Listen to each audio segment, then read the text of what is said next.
Isa daw po sa mga sunshine industries, isa sa mga very promising industries, yung spa. Yung pinupuntahan mo para ka magpahinga, magpamasahe, mag-relax. Why? Because life is full of tension and stress. Punong-puno daw ng T&S ang buhay, kaya kailangan ng R&R, rest and recreation. At yan po ang ating pag-aaralan ngayon. Life is TNS and R&R. Tension and stress and rest and recreation. Thank you, Father, that you are our rest, you are our recreation. And thank you, Lord, that by your grace, we can go through all tension and stress. Kayo, Panginoon, ang siyang magbigay sa amin ng inyong pagtuturo ngayon. Allow us to enter your holy presence, to see your face, to touch your hand, to hear your voice. Pagaligin mo, Panginoon, ang inyong salita, ang aming mga karamdamang pang-spiritual. Strengthen us with your word, purify us, and teach us. Nawa, Panginoon, bigyan mo kami ng puso na naka-focus lang sa inyo. Help us, teach us to concentrate on your message for each one of us, and we claim, each of us claims, a personal message from you. Turuan niyo po kami, take over, be the true speaker here, O God. Use your servant only as your instrument. Walk in our midst, heal us, strengthen us. Protect us from words of evil men and evil spirits. Protect us from malicious conspiracies in the evil realms against your people. Lead us, Father. Pagpalain niyo rin po mga mahal namin sa buhay na hindi namin kasama ngayon. Take over, be our speaker. We seek you, Father. In the name of Jesus, our Lord, our Savior, our friend, and our healer. What about tension and stress? Marami po mga definition ng tension, but it can be simply defined as pressure. Tension means may pressure.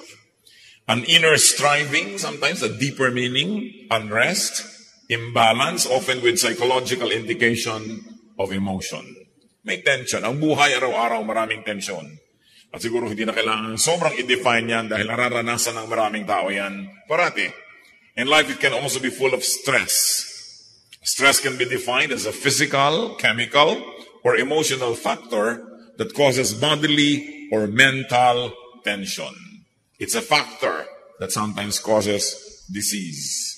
So yan ang buhay, lalong-lalo ang city life, modern life, maraming tension and stress. What are the usual forms and sources of tension and stress? We must take note that tension and stress are not unique to modern and to urban life. Although maraming pagkakataon in modern and urban life na magkaroon ng tension and stress. Uso na yan nung araw pa. Kahit noong Ice Age, maraming problema noon, nagkakaroon ng cold ice sheets. Even during the Jurassic Age, dinosaurs were stressed among themselves. May mga stress and tension na rin siyempre sila.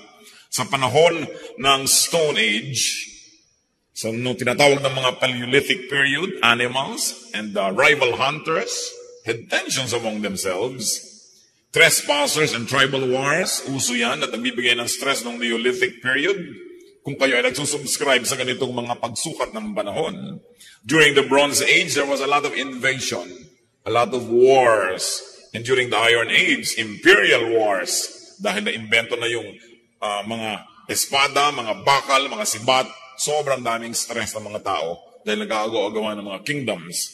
There was always, nearly always, food shortage. Lalo sa mga population centers, that was very stressful. At kung kayo ay nagkataon na slave, that's very stressful because you had no control over your life at lalong-lalo yung mga mahihirap. During the medieval times, religion was a stressor. Kasi natatakot ka lagi, pwede kang parusahan, walang mga pangangatwiran pagka ikaw ay ipadala sa mga religious wars, natawag na ipagtatanggol mo ang relihiyon, so people were killing one another. During the Dark Ages, there was a lot of fear and a lot of superstition. Dumaan ang First and Second World Wars, tension, stress. Wala na yatang pwedeng bagong maimbentong tension and stress. Now, what are the positive uses of tension and stress? Tension physically energizes. Halimbawa, yun pong pana, pag hinila mo yun, may tension. Pero pag hindi mo nung hinila, wala namang power yun eh. Hindi man makakapagpalipad yun ng pana. Yung mga gitara, Pagka hindi mo naman kinalabit yan at nahila, nagkaroon ng stress, hindi naman tutunog, hindi magkakaroon ng magandang sound. Tension stabilizes. Halimbawa, pag may bato kayong pinagdugtong-dugtong at nagiging arc, sa gitna nun, kailangan may capstone.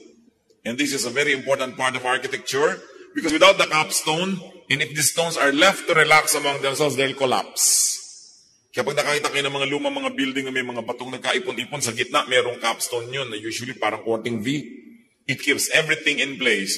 Because of the stress and the tension suffered or experienced by the stones, they remain where they are. Garter. Kung walang stress yung garter nyo, lalaglag yung ginagarteran, matatanggal. Diba? Kaya mabutit may stress. Yung rubber band, kung hindi yan na-stretch, and therefore there is stress there and tension, hindi niyan kayang hawakan yung gusto nyong talian niya. So tension and stress stabilize, they challenge, and develop many forms of strengths. Ang pinag-uusapan natin ay hindi lang ganyang uri ng tension and stress, kundi yung mga tension and stress na nararamdaman ng tao. Nararamdaman ng kanyang katawan, at siyempre kasunod na mararamdaman ng kanyang isip, ng kanyang emosyon, ng kanyang espiritu. Now, ang sagot ng tension and stress ay rest and recreation. Halimbawa, pag kayong gitara, hinila ninyo, may tension. Pag binawalan nyo yun, luluwag, rest. Laging merong ganun ang buhay. Ang mga bato, pagka mainit ang panahon at lumalamig ang panahon, pagka gabi at araw, lumalaki, lumiliit yan. Kaya yung paan natin, hindi pareho ng size yan sa umaga at hindi yung size sa tanghali at sa gabi. Dahil lumalaki, lumiliit, nagkakaroon ng tension and stress. Now, what about rest and recreation, especially rest? Rest is defined as freedom from activity or labor. Very physical rest. A state of motionlessness or inactivity when you look at rest from the point of view of physics. Rest can also be tinatawag nating pahinga. No? Yung pahinga ng tao, yung pahinga ng hayop, yung pahinga ng mga napapagod. What about recreation? It means to create again, to restore, to refresh something that got tired. Someone who was stressed and who was subject to a lot of tension. What are the forms of rest? Common forms of rest? Stoppage and blocking of the source of tension and stress.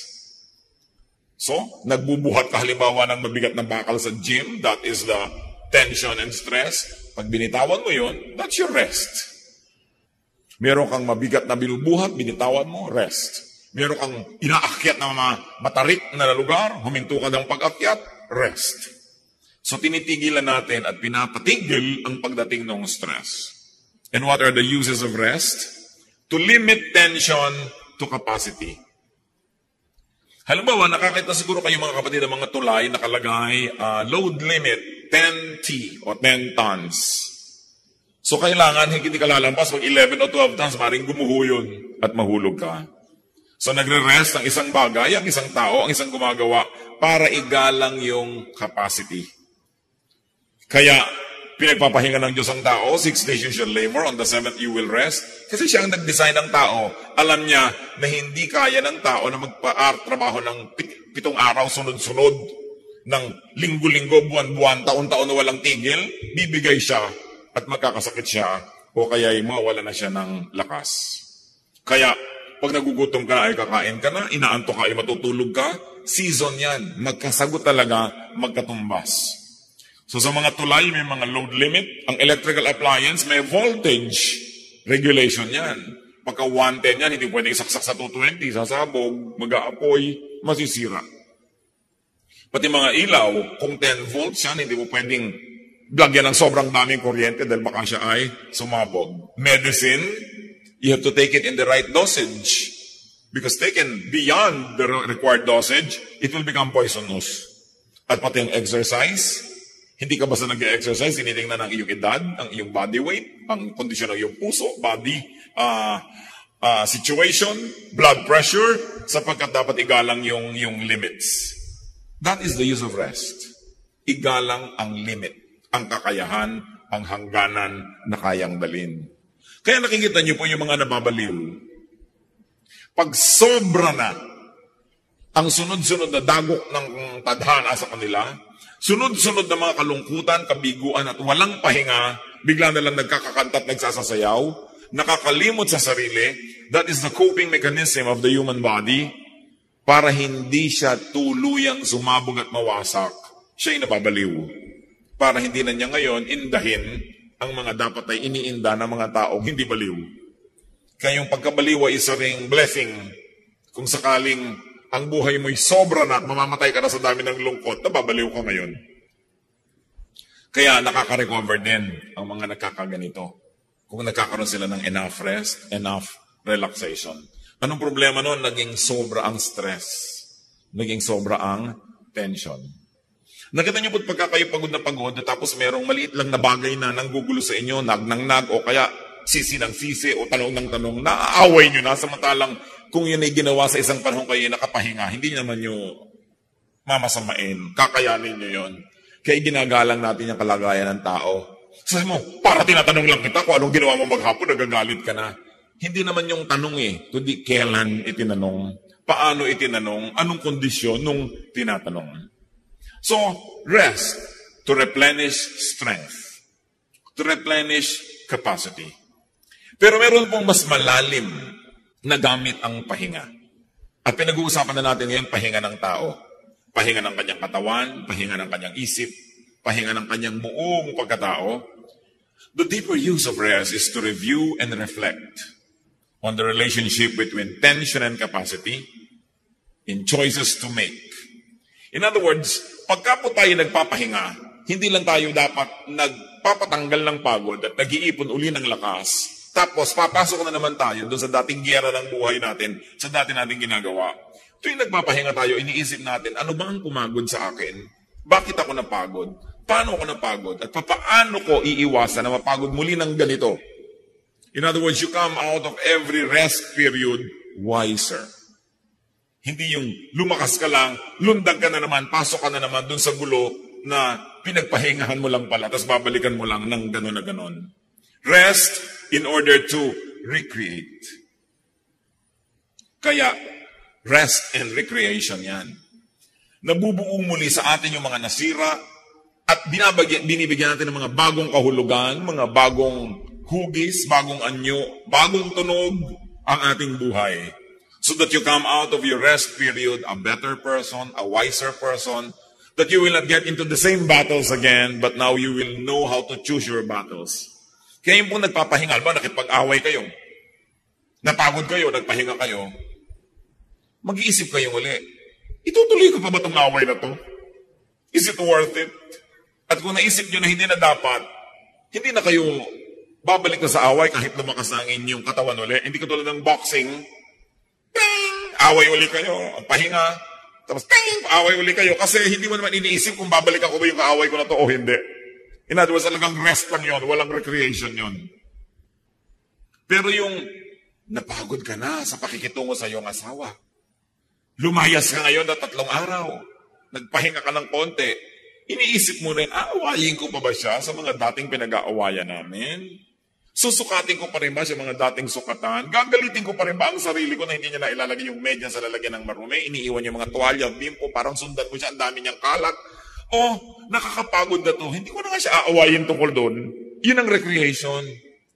You don't only just rest, but you recreate your situation so you come back into your life from which you were resting for a while, a much better person.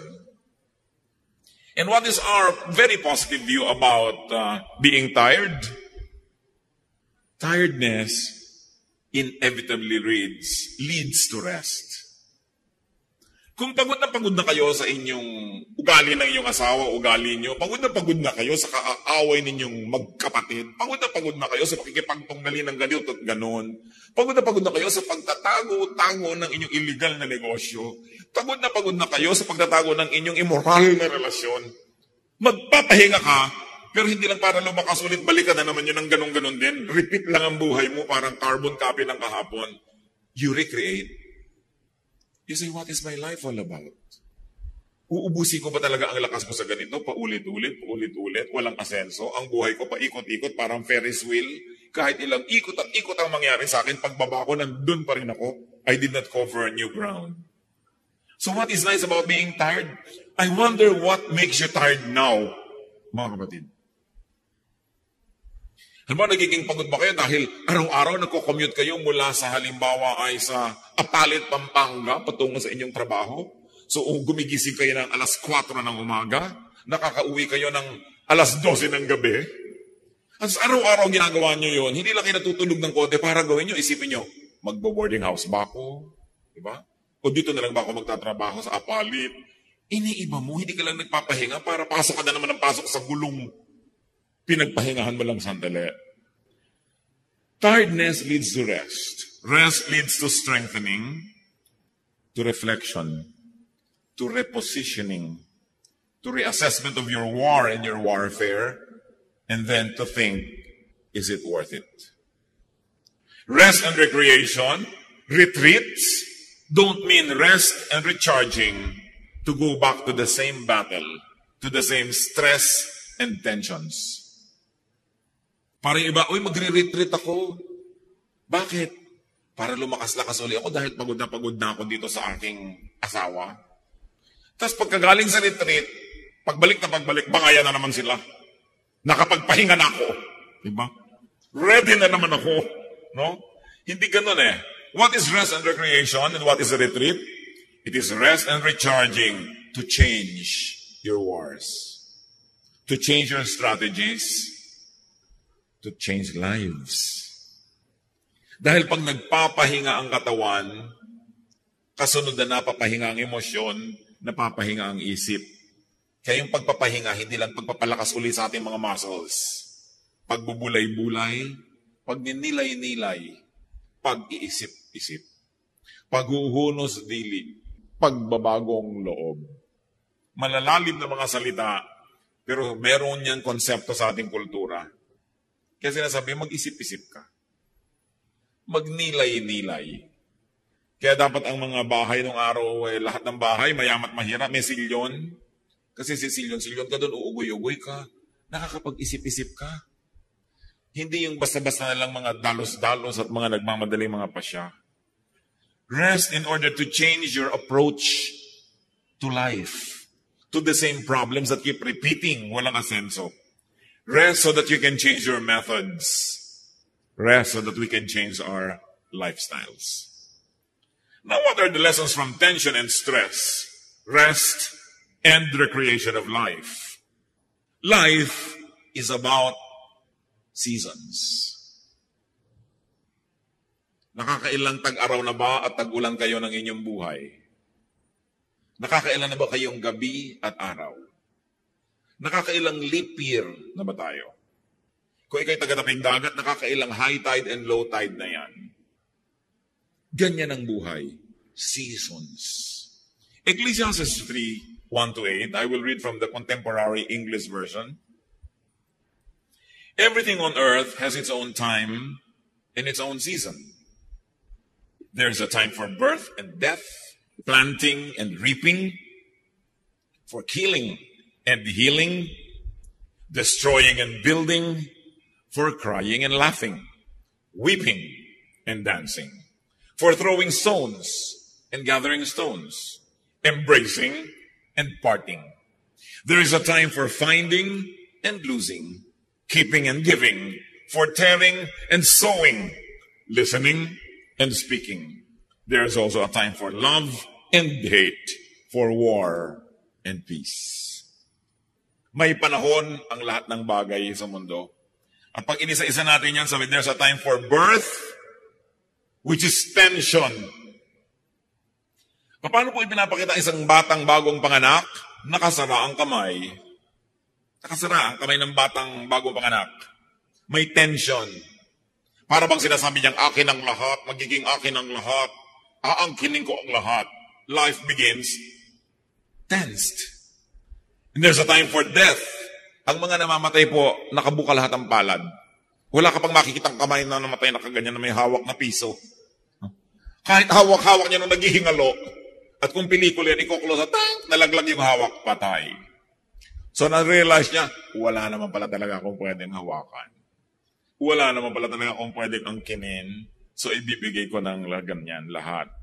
So nakikita po natin, tension and relaxation, birth and death. Crying is tension, laughing is relaxation. Kaya sinasabi nila, if you want to relax, laugh. Watch a comedy. Have fun. Meron naman mga lungkot na lungkot na sa buhay, pasanaan daigdig, manonood pa ng drama. Iyak-iyak na yun, mugto-mugto ang mata. So lalong na-tense ang tao. There's a time for weeping, tension, and a time for dancing, releasing tension. No?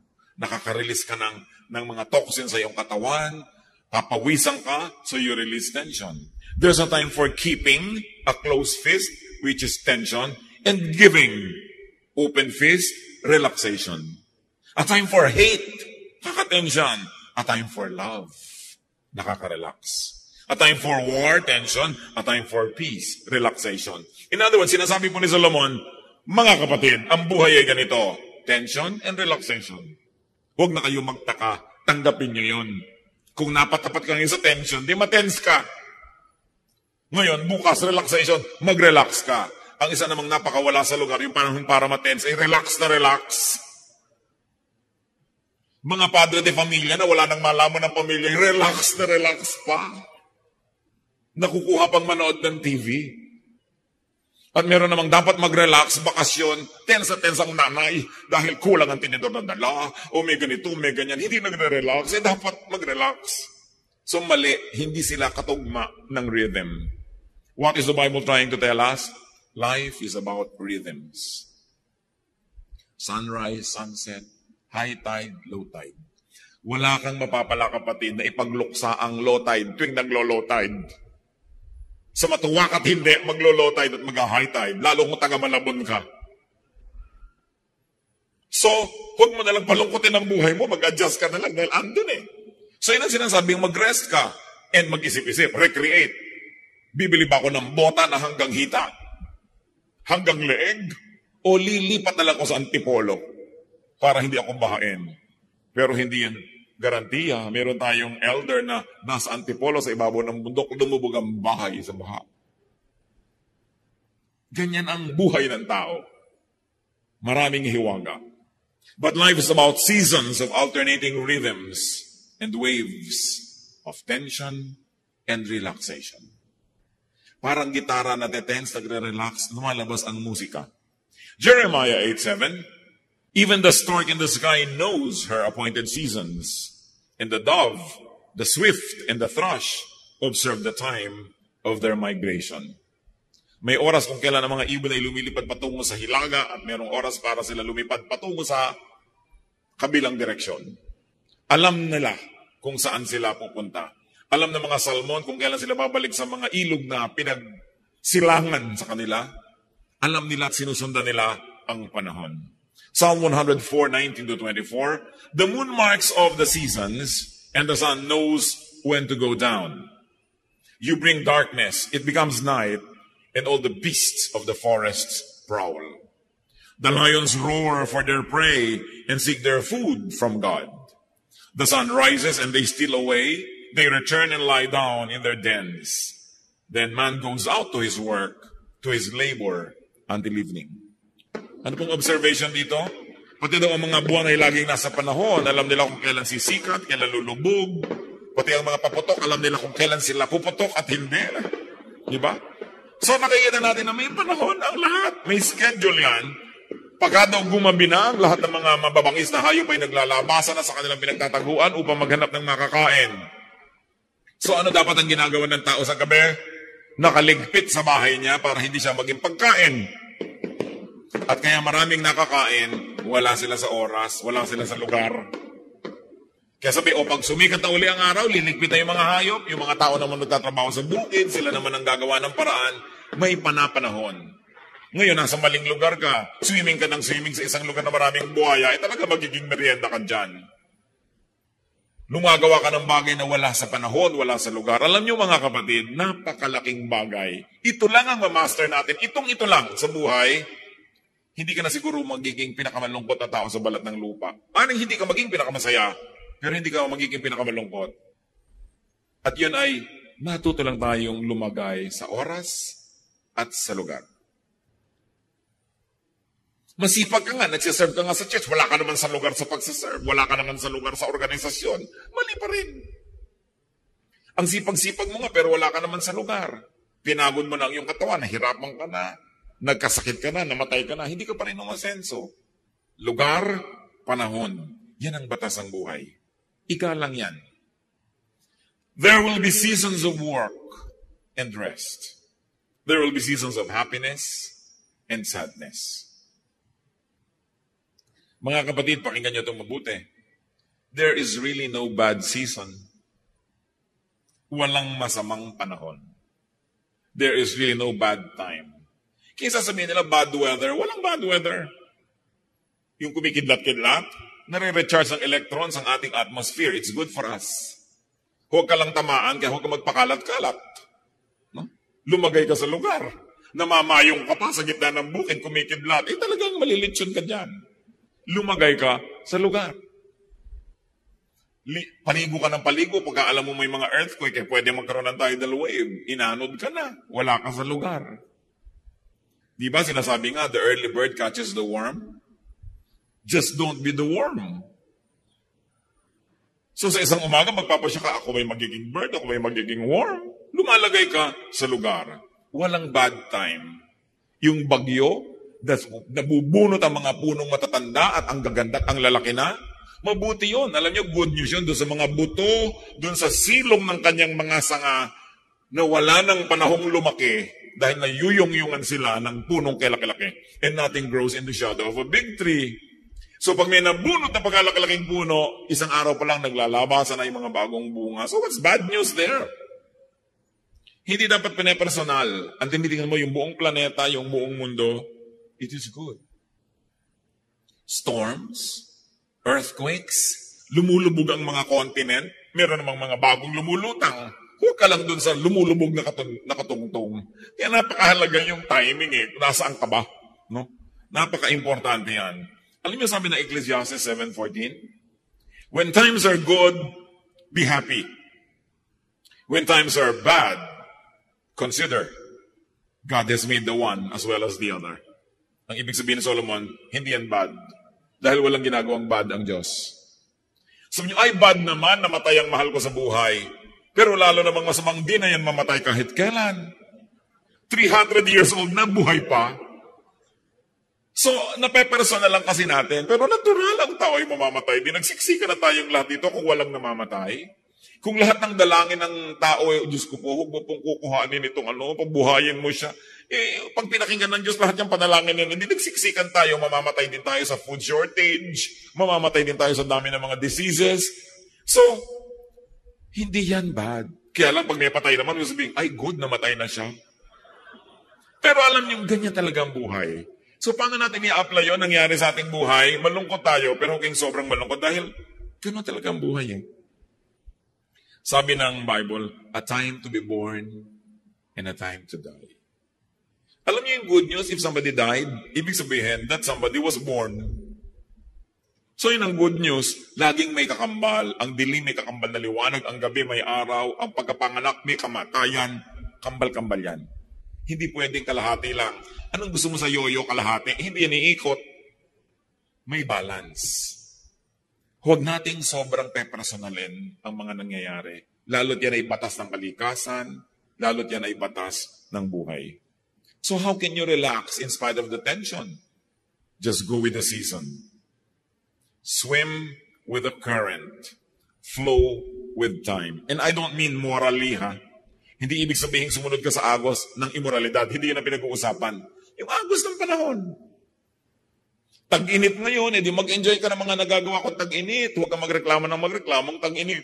Kasi pag taglamig naman, nagre-reklamo ka rin taglamig. Pag nasa Amerika ka, ay naku, mabuti pa sa Pilipinas, ganito, ganon. Pag nasa Pilipinas ka, naku, mabuti pa sa Amerika, kahit saan ka ilagay, mali. Make every place that you set your foot on home. Kung anong pagkain nakaharap mo, enjoyin mo. Kung sabihin, ay masarap pa yung nilaga namin sa bahay. Wala ka sa bahay mo, ito yung nilaga ng biyanan mo. So masarapan ka na kasi kakainin mo rin naman eh. Mag-adjust. May mga bagay tayong hindi naman nababago. At hindi naman dapat makipagyera tayo para baguhin pa. Samantalang mas madali kung lululunin mo na lang. And I don't mean morality and immorality. Let me be emphatic. Kasi siyempre, in areas of morality, naninindigan tayo. Pero konting-konting giyera sa buhay, ang karapat-dapat ipaglaban. Marami, hayaan mo lang. Lilipas din yan. Get on with life. Get the most out of life. Give the most that you can give. And when it's time to die, die. Huwag gumawa ng mga pagsisisihan. At kung nagawa na, huwag ng pagsisihan na tapos na, baguhin na lang next time. At kung sasabihin nga natin, may nangyayari, charge it to the calendar. Sabihin mo, well, it's time to mourn. Wala tayong pera ngayon, mga anak, it's time to go simple. Kung marami tayo ngayong pera, well, it's time to enjoy it and share with others and thank God. Ang dami nating trabaho, well, it's time to work, walang matutulog. Kung wala tayo ngayong gagawin, it's time to sleep, long sleeps. Kung ano ang pinapayagan, anong ipinagagawa ng pagkakataon, huwag nang makipagtunggali dyan. Charge it to the calendar, charge it to time, and get on with life. Another lesson, of course, is to face, handle, manage, direct, and control your tension and stress. Bagamat, may mga tensions and stress na hindi natin maiiwasang dumapo sa ating buhay, pwede naman nating i-manage. Pwede nating bawasan ang damage. Pwede nating pakontiin ang kanyang bigat kung meron lang tayong technique. Alam nyo, pati weightlifting, kung may technique ka, kaya mong buhatin yung pagkabigat-bigat ng mga bakal, meron ka lang dapat technique. Sa mga dancers, sa ballet halimbawa, yung kahit maliliit yung lalaki, kaya niyang buhatin yung babaeng ganun, kung meron silang technique, how to do it. Most of the time, it's your technique that makes or breaks you. So know, regulate, direct your work and your work days. At dito kilala ang tao na napakatalino, magaling tayong gumawa ng tools to make our work easier and more productive. Very importantly, when it comes to handling stress and tension, know yourself, know your limits. Kung tayo po mga kapatid ay hindi nagpapanggap, hindi natin pinapapel ang di natin papel, hindi tayo lumalagay sa hindi naman natin lugar, there is a lot of more relaxation. Pero nang aagaw ka ng pwesto ng may pwesto, lugar ng may lugar, pinipilit mong to stand taller than what you really are, you try to project what you are not, mahirap yon. Mahirap yung nagpapanggap, mahirap yung nagme-maintain ng isang kasinungalingan, mahirap yung may itinatagong lihim, mahirap na pinupuno natin ang sarili natin ng stress, pwede naman wala. Nagpapanggap kang mapera at mayaman, yung pala'y wala, eh di sa umpisa pala sabihin, wala akong pera, di wala ka ngayong i-maintain na image. Napakahirap yung nabubuhay sa isang kasinungalingan. Kaya para tayong mag-relax, first is to know yourself, accept yourself, learn to love yourself, and by God's grace, continue to improve yourself so that you can love others also. Then, that's what life is all about. Kaya mahalaga na kung ano yung iyong talent, doon ka humanap ng trabaho o career. Kasi ang hirap ng sinusumpa mo araw-araw ang pagtatrabaho mo dahil hindi mo naman na-enjoy. And when you find a work that you enjoy doing, then you will not work for the rest of your life. That will be recreation. Ang mahirap, kahit ang gaan, hindi mo linya sa buhay, mahirap yon. Pabalik-balik at lagi ko sinasabi, lumugar. Ilagay mo ang sarili mo sa tamang lugar, kilalanin mo ang iyong mga kakulangan at huwag kang magpilit na puno doon. At kung mapupuno mo, sa tamang paraan ay punuin, pero habang wala pa, yan ang buhay. Operate within your limits. Nobody is perfect. Psalm 103:14, we are dust.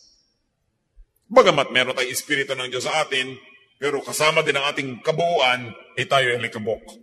Psalm 90:12, teach us to number our days aright. Make our days count. To live according to the seasons, according to the dictates of time, and not to go against it. Kung bata ay bata, kung matanda ay matanda. Hindi yung nababaligtad. Work within your limits, respect your capacity, do not be over-ambitious. Well, it's not bad to be ambitious, pero dapat bago ka mag-ambisyon, kilalanin mo ang iyong sarili. Kung talagang tumpak, bagay, at nararapat sa iyo ang iyong inaambisyon sa buhay. Mark 10:38, ito po yung mga sobrang mag-ambisyon. Dalawang mga disipulo ng Diyos, ang ambisyon nila ay umupo sa kaliwat kanan ni Jesus, doon sa presidential table sa kalangitan. Isipin niyo ang ambisyon. Sabi ni Lord, "You don't know what you're asking." Jesus said, "Can you drink the cup I drink? Or be baptized with the baptism I am baptized with?" In other words, sabi ni Jesus, gusto mong umupo sa presidential table na uupan ko? O sige, magpapako ka. Kaya mo. Opo. O kaya, mamatay ka. Kaya mo. Opo, kaya ko mamatay. Tapos nung mabuhay ka pagkatapos, ay, hindi ko na yata kaya yun. Ano? So kung hindi mo kaya magpapako, mamatay at mabuhay na muli, huwag kang mag-ambisyon. Kasi para sa akin yun, hindi yun para sa'yo. Alam niyo kung minsan mga tao natetense ang buhay nila kasi naiinggit sila sa kapwa. Naiinggit sa pinsan na mayaman, naiinggit sa kapatid na maganda, naiinggit doon sa kakilala na gano'n ang posisyon, gano'n ang sweldo, gano'n ang privilege. Pero ang tanong, narating mo ba yung narating niya sa pag-aaral? Narating mo ba yung narating niya sa training? Yung karanasan ba niya ay karanasan mo? Yung talino ba niya ay talino mo? At yung mga sakripisyo ba niyang pinagdaanan, naging sakripisyo mo? Kasi kung hindi, wala kang karapatang hangarin para sa'yo, yung para sa kanya. At yan ang problema ng napakaraming tao, kaya nagkakagulo mga organisasyon mga kumpanya, mga samahang sibiko, maging churches, inaambisyon ng isang maging leader, wala naman siyang karapatan. Wala siyang karanasan, at wala siyang ginawang pagtutulo ng dugo para ma-earn niya yung kanyang posisyon. Ito namang bagong dapo, gusto niya, meron na rin siyang ganon. Hindi bagay.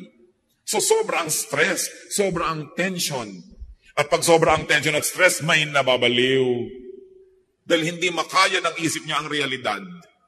So kumbaga nagtitrip, kumbaga sa fuse, kumbaga sa bombilya ay napupunde. Kasi kinakaya ang di kaya. Kaya napakalaki pong ministry natin mga kapatid, bigyan ng reality check ang ating mga kapatid, ang ating mga magulang, ang ating mga kaibigan, kung ang inaambisyon nila ay hindi bagay at akma sa kanilang realidad.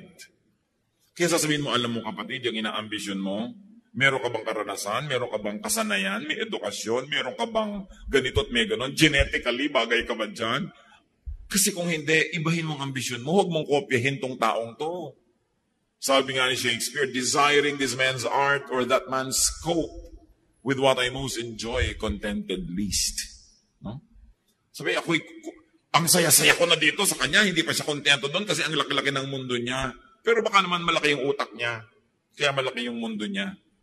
Ngayon, pag meron po tayong mga kasama, kamag-anak, kaibigan na nag-aambisyon, naiinggit, gusto niyang kopyahin yung iba, tapos hindi natin siya binibigyan ng reality check. Hindi natin sasabing, huwag mong kamainggit doon kasi magkaiba naman kayo Sabi nga ni Jesus, "Can you drink the cup I drink?" Kung hindi mo kaya yun at hindi ikaw ang ganun, huwag mong ambisyonin para hindi ka mabaliw. Para hindi ka sumabog.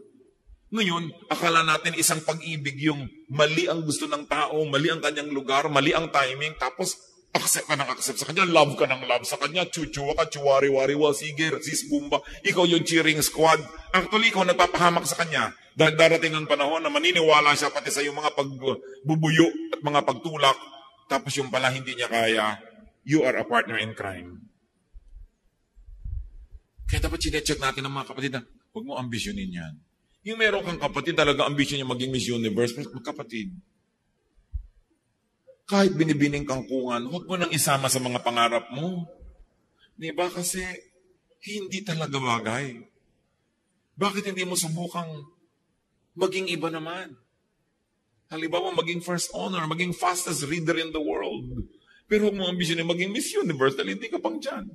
Pero sabi, oo nga, bagay na bagay sa'yo. Tapos isusuong mo siya na sumali para lang matalo. Alam niyo bakit ko ito sinasabi to? Many of us are guilty of this. Hindi natin itinutuwid, lalo't anak natin, lalo't mahal natin sa buhay. Hindi natin sabing reality check. Sometimes we like to be popular. Gusto natin masabing tayo taga-encourage. Pero ina-encourage mo dahil may posibilidad. Hindi yung nakatungtong ka sa isang sinungalingan, hindi naman sustainable. Kaya sabi doon, "Can you drink the cup I drink? And be baptized with the baptism I am baptized with?" Kung hindi ka willing na magpasa ng krus, umakyat sa Golgota, magpapako, mamatay at mabuhay na muli, huwag mong ambisyonin ang karangalan na para kay Jesus. At sa ating mga tao, kung hindi mo kayang gawin ang ginagawa ng iyong kapwa, huwag mong ambisyonin ang kanyang karangalan. Sa kanya yon, hindi yung para sa'yo. Meron kang para sa'yo kung magiging realistic lang ang pagtingin mo sa iyong buhay. Matthew 9:29, Jesus said, "According to your faith, will it be done to you." Kung anong kaya mong tanggapin, yon ang ibibigay sa'yo. Malakas ang pananalig mo, o matatanggap mo yung hinihingi mo. Maliit ang iyong pananalig, hindi mo yan matatanggap. Kung ano ang iyong kapasidad, yon ang iyong tatanggapin. Hindi natin pwedeng sabihin na siya ang dami-dami niyang tubig, tapos ako isang patak lang. Tansan ka lang kasi, puno ka na sa isang patak. Kaya mo ba magdala ng 5 galon? Hindi. Dahil hindi ka naman balde. So, kilalanin mo yung sarili. Kasi pag nakilala natin ating sarili na maliit tayo sa isang bagay, makikita nating malaki tayo sa ibang bagay. Dapat lang realistic. Luke 14:28-30. Suppose one of you wants to build a tower. Will he not first sit down and estimate the cost to see if he has enough money to complete it? For if he lays the foundation and is not able to finish it, everyone who sees it will ridicule him, saying, "This fellow began to build and was not able to finish." Sige, di ba, bago ka man magpagawa ng anuman, titingnan mo muna kung kaya mo tapusin. Tuusin mo muna kung kaya mo. Ngayon, kung hindi mo kayang tapusin, titigil ka rin lang sa gitna. Huwag mo nang simulan. O kaya ang simulan mo, isang mas maliit na building na kaya mong tapusin. Kasi hindi mo rin lang matatapos, mapapahiya ka lang. Madadagdagan ang iyong tension at ang iyong stress. At mga kapatid, isa sa mga pinakamalalaking nagbibigay ng tension and stress sa buhay, yung kumakagat ng hindi kayang ma-afford. Naguhulog ng hindi kayang hulugan. Nangangako ng hindi kayang tuparin. Standing taller than what they are. So sabi, ayaw mo ng tension and stress, huwag kang umimbento ng problema. Operate within your limits. Respect your capacity. And then when it comes to rest, what's important? Have well-timed and well-spaced rest. May kasabihan po ang mga matatanda nung araw na maraming karetela, therefore maraming kabayo, at ang kinakain ng kabayo ay damo. Maraming mga kabayo dahil tinitipid ng mga kotsero, hindi pinapakaing mabuti, nagkakasakit, naghihingalo, tapos pagka naghihingalo na tsaka dadala na maraming sakate o yung damo, hindi na makain ng kabayo. Kaya sabi ng matatanda, aanhin pa ang damo kung patay na ang kabayo. Tanong ko sa inyo mga kapatid na laging pagod, kailan pa kayo magpapahinga sa loob ng kabaong? Kailan ka pa magpapahinga kung patay ka na? Kailangan binibigyan natin ng priority ang pahinga. Kahit tayo merong deadline, mabuti lang hindi mo nabit ang deadline kaysa ikaw ang na-dead. Lagi ka na stressed, maraming umaasa sa'yo, marami kang pangarap, pero huwag mong papayagan na hindi mo i-match yung ginagawa mo sa capacity mo. Kasi bibigay ka rin. Exodus 31:15, utos ng Diyos, for 6 days, work is to be done, but the 7th day is a Sabbath of rest, holy to the Lord.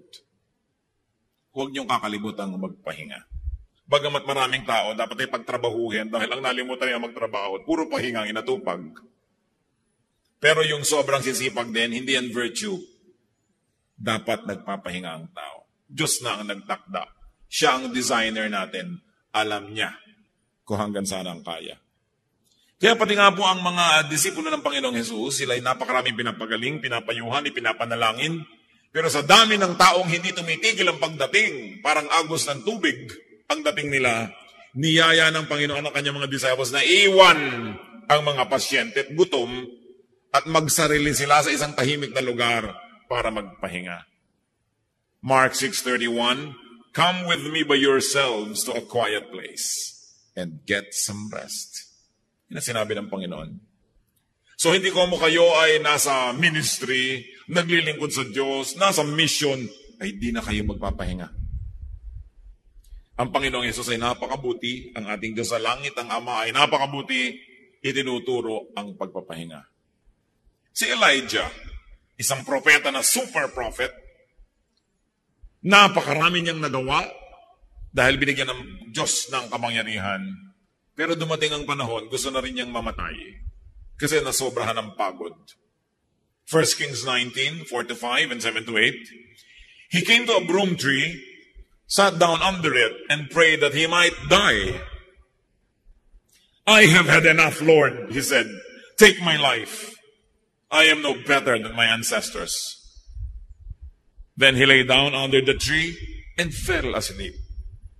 The angel of the Lord came back a second time and touched him and said, Get up and eat, for the journey is too much for you. So he got up and ate and drank. Strengthened by that food, he traveled 40 days and 40 nights until he reached Horeb, the mountain of God.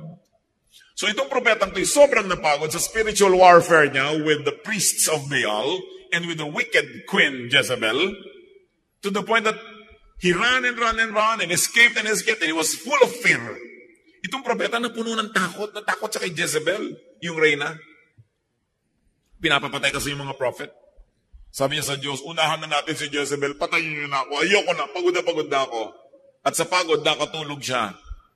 Naglagay ang anghel ng pichel ng inumin at naglagay doon ng makakain niya. Nung ginising siya at pinakain, nakatulog siyang uli.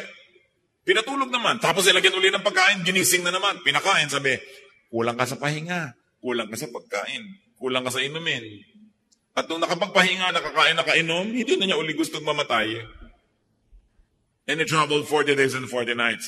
Listen here, brothers and sisters. Kung meron sa atin, and I hope wala, na kung minsan naiisipan nyo magpakapay, kulang lang tayo sa pahinga. Magtigil-tigil kayo. Magpahinga ka. Ipangutang mo para ka makapagpahinga kaysa ipangutang ang iyong kataol. Magbakasyon. Lumayo sa problema, manahimik, mag-isip-isip, mag-recreate, and go back into your old world, a changed person, with a new strategy, a new method, a new hope, and you can walk another 40 days and 40 nights. Pagka gusto niyo ng sumuko, gusto niyong tumalon mula sa building, laslasin ng inyong pulso, o di kaya lumunok kayo ng lason na expired. Pag nagdadramang bukid kayo, awang-awa kayo sa sarili ninyo, parang aping-api kayo sa mundo, kulang lang kayo sa pahinga. Magpahinga. Kaya mahalaga mga kapatid, bigyan naman natin ng pahinga ang ating kapwa. Kung may nanay kayo na pagod na, pagawin nyo naman sa kanya ang trabaho, agawin nyo lahat ng mga chores, mga 1 linggo, 2 linggo, pagpahingahin siya.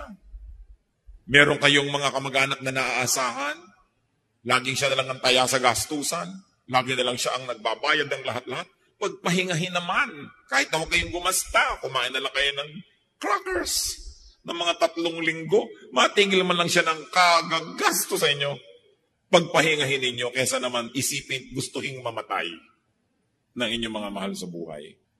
Kailangan pinagpapahinga natin ating kapwa. Hindi ko muna sasandalan nyo, lagi na lang kayo sasandal. Remember, night and day, di ba? Kaya kailangan minsan kayong sumasandal, minsan kayong sinasandalan.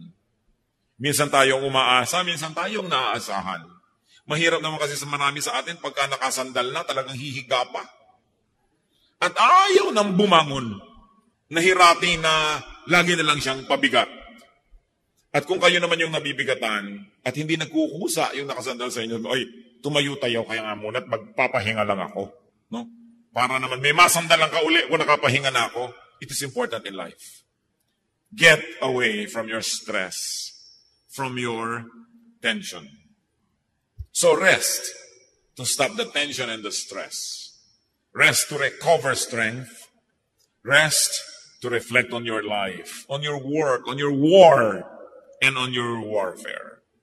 Many fears are born of fatigue and imaginings. Kaya mga taong pagod, matatakotin din. Napakaraming kinakatakutan, natatakot baka maghera, baka maubos ang tubig sa planeta, baka mag-global warming. Lahat na kinatakutan, pagod kasi. Pero pagka naman nakapagpahinga na, naku, nakikita na yung dumadaang gwapo, nai-inlove na, nalilimutan na ang global warming, no? Kasi nagkakaroon ng pahinga eh. Importante yun. Recreate and rest to recreate. Psalm 1, 1-2, Blessed is the man whose delight is in the law, and on his law he meditates day and night.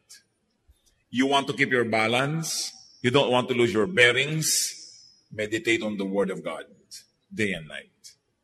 Diyan natin makikita ang mga sagot sa ating mga tanong.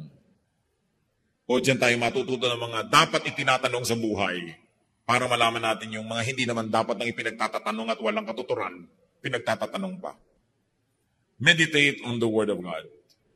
Magpahinga. At hindi po lahat ng paghiga ay tinutulog.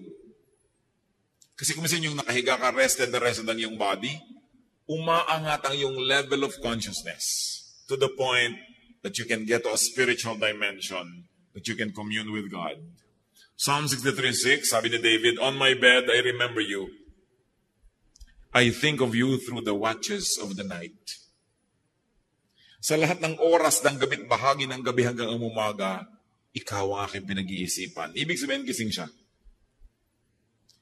Merong portion, that very thin moment and line between being awake and being asleep that makes a spiritual communion more meaningful.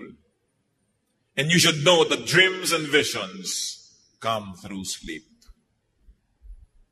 Kung minsan ang guidance pa lang kailangan mo sa Panginoon, ibibigay niya sa mga pahimakas, sa mga panaginip. Alam nyo, napakaraming taong kinausap ng Diyos sa panaginip. Imposible bang kausapin kayo? Kaya lang, ang nananaginip ay yung hindi sobrang lalim ang tulog. Pag sobrang pagod ka rin, mahirap nang managinip pa. No? Kaya dapat din, hindi pinapagod sobrang sarili. Daniel 7:1, Daniel had a dream, and visions passed through his mind as he was lying on his bed. Merong tinatawag na twilight zone, na half awake, half asleep. And you should give yourself that kind of time. Hindi yung panood ka ng panood ng video, nakakatatlong palit na ng video hanggang hindi talaga nagdidikit ang mata mo, hindi mo papatayin at di ka matutulog. Wala ka ng panahon mag-vision noon. Wala ka ng panahon mag-dream. That's why we've got to give ourselves the space so that God can talk with us. You have to plan, protect, even beautify your rest, your sleep. Mga kapatid, baka naman ilang buwan, ilang taon nyo nang ginagamit yung una ninyo na ubod ng laki o ubod ng liit. Mano ba naman bumili kayo ng perfect unan? Yung una na bagay sa inyong leeg, sa inyong mukha, yung curvature ng inyong likod ay tamang-tama. Ang matalinong tao, matapos siyang mag-invest sa necessity ng pagkain, mag-i-invest siya sa good bed. Baka naman yung kama nyo, ang mga paa na ilatan ng floor wax. Nakalundo na yung likod, tinutusok lang kayo ng mga spring at kung ano-ano. Tapos kung saan-saan kayo nag-uubos ng pera, magandang cellphone at kung ano-ano. Samantalang yung kama, sabi nga ng advertisement noon, I want 1/3 of your life. Because normally you spend 8 hours on your bed. That is 1/3 of 24 hours. It's 1/3 of your life. So if you live to be 60, 20 of those years, you were in bed. Bakit nyo hindi gandahan ang kama nyo? Hindi nyo gandahan ang inyong kwarto. Hindi paghiga mo may kawali sa likod. Ay, may kawali dito sa likod ko, may sapatos, mayroong thumbtacks, nandun na lahat. No? Kung matalino ang tao at meron naman siyang gagastahin, aayusin niya ang kanyang higaan, ang kanyang bedsheet, ang kanyang kama. Kasi sa pagtulog ay maaari siyang managinip at makatagpo niya ang Diyos. Napakahalaga ng tulog. Hindi yan, alam niyo, mag-asawa, o kaya may mga anak kayo, dapat wala kayong TV sa kwarto. Kasi gusto mo nang matulog, nanonood pa yung asawa mo, inis ka. O kaya, hindi ka naiinis dahil nanonood pa siya dahil gusto mo na siyang makatabi. Panood pa ng panood. No? Kaya dabog at dabog nang inabot mo hanggang nag-umaga na, ayaw mo talagang magsaing. Ganang inatupag, TV. No? Alisin nyo sa kwarto yan. Hindi yan magandang habit. Dapat pagpasok nyo sa kwarto, matutulog kayo o magkukwentuhan hanggang antukin at magpahinga. Subukin nyo. Ginagaya nyo kasi mga Amerikano may TV sa kwarto. Kaya ang laki ng diborsyo dyan eh. No? Dapat nasa ibang lugar yan. Huwag gayahin pati ang mga kapintasan na ibang lahi. So, for those who are ready and those who really work, rest is not a luxury, it is a necessity. Don't feel guilty for resting. Don't feel guilty for having vacations. You need it para hindi kayo mabaliw sa nakakabaliw na mundong ito. Kailangan natin yan. And very importantly, when other people are trying to rest, do not spoil other people's rest. Their relaxation and their vacation. And one of the worst things that you can do when you're on vacation with your workmates is to talk about work while you are on vacation. Pag magbabakasyon kayo magkakasama sa trabaho, mayroong rule. Walang magbabanggit ng opisina, ng trabaho, o ng anything. Kasi pumupunta ka nga doon para lumimot. Tapos yun na naman ang pag-uusap-usapan nyo. At kung atin kayo ng retreat, church retreat, kung ano-ano mga retreat, lahat ng gamit yung mga kapatid, hindi naman ito mahal, kaya nyong manahe o magpagawa sa mga modista, magpagawa kayo ng mga telang supot. Para hindi lalagyan nyo, hinahanap nyo yung inyong mga gamit, nasa plastic, klak. Buong gabi naririnig mo na may plastic na parang chicharon at may kinakapakapa siya, hinahanap nyo yung kung ano niya, di ka na makatulog pa. Be considerate. Self-respecting people have cloth bags. Especially when you have to sleep with other people in the same room. Huwag kayong gagamit ng grocery bag. Kinakapakapan nyo yung perdible doon sa loob. Bakit hindi mo... At napakalakas niyan paggabi. Napansin nyo na ba? Pag kahit sa kapitbahay, madidinig mo yung pagkapakapan niya eh. Be considerate when people sleep. May mga tao hindi marunong magbukas o magsara ng pinto. Blag. Doon mo malalaman kung sibilisado. Tao ba? Kasi di ba ang doorknob na pipihit? Pag may natutulog mga kapatid, pipihitin mo, at saka mo hihilahin ang pinto, at saka mo papawalan. Hindi yung naglalaban kayo ng pinto, blag. Pag isasara mo ang pinto, hindi mo itutulak dahil blag. Di ba?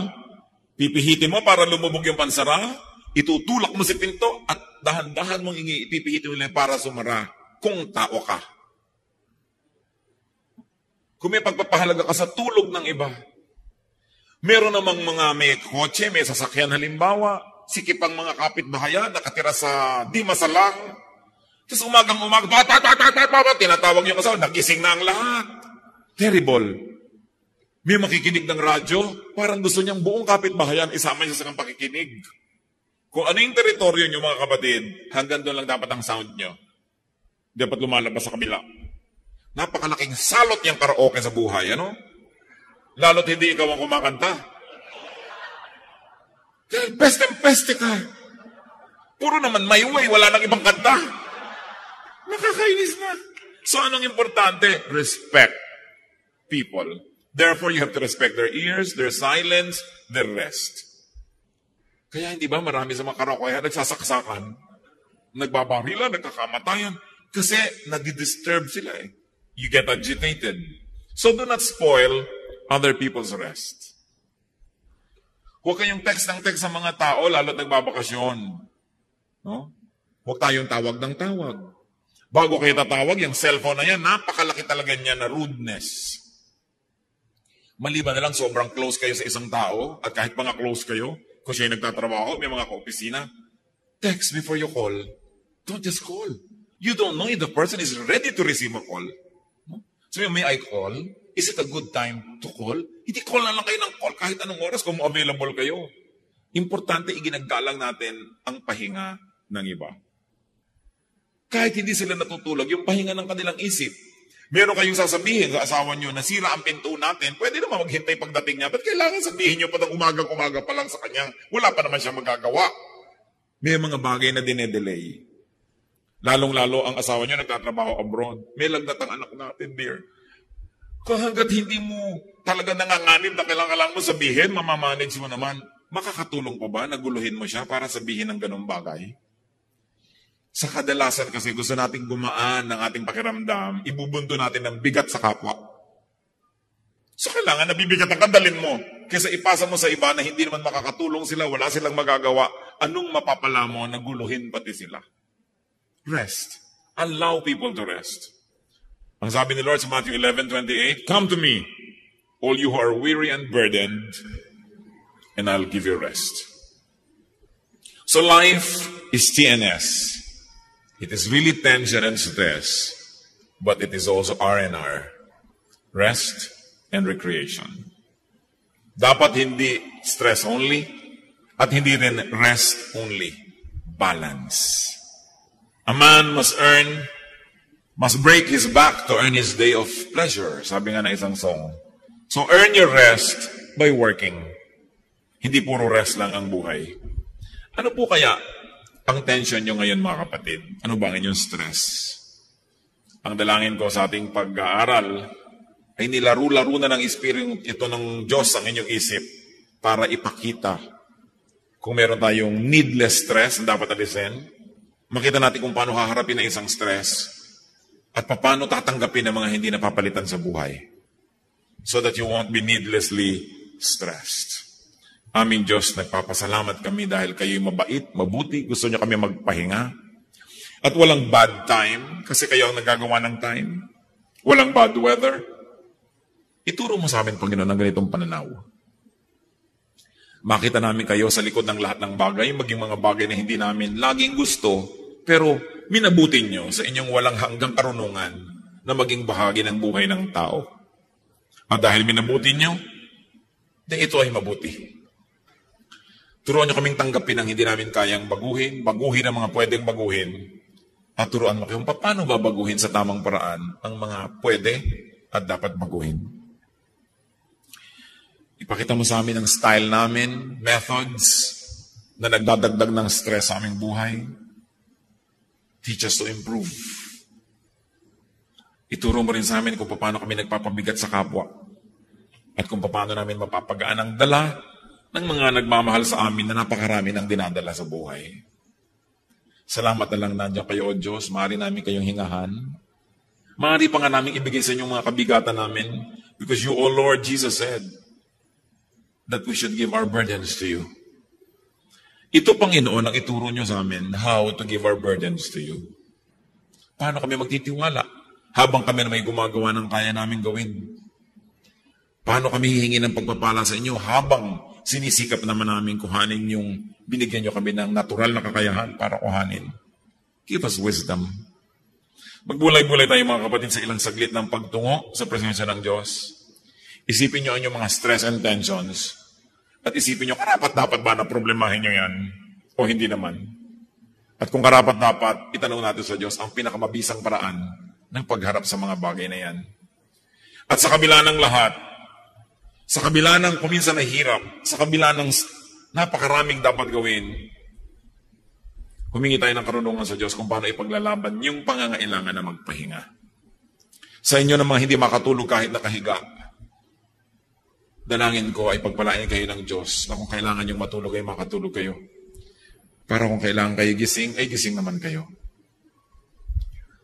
Ipanalangin nyo yung mga sarili kung kayo hindi mapagkatulog, kulang at kulang ang tulog, mababaw, ang pahinga ay hindi sapat.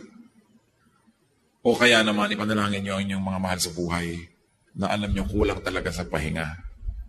Let's be alone with God.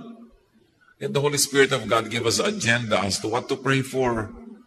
Huwag nating basta sayangin at palampasin ang pagtuturong ito sapagkat mahalaga sa ating lahat. Ama namin sa langit, Espiritong Banal, humihingi kami ng karunungan na matuto. Magkaroon ng mga practical na mga gagawin to face our tensions and stresses so that we can have more meaningful rest and recreation. Magbulay-bulay tayo, mga kapatid. Be alone with God and be blessed.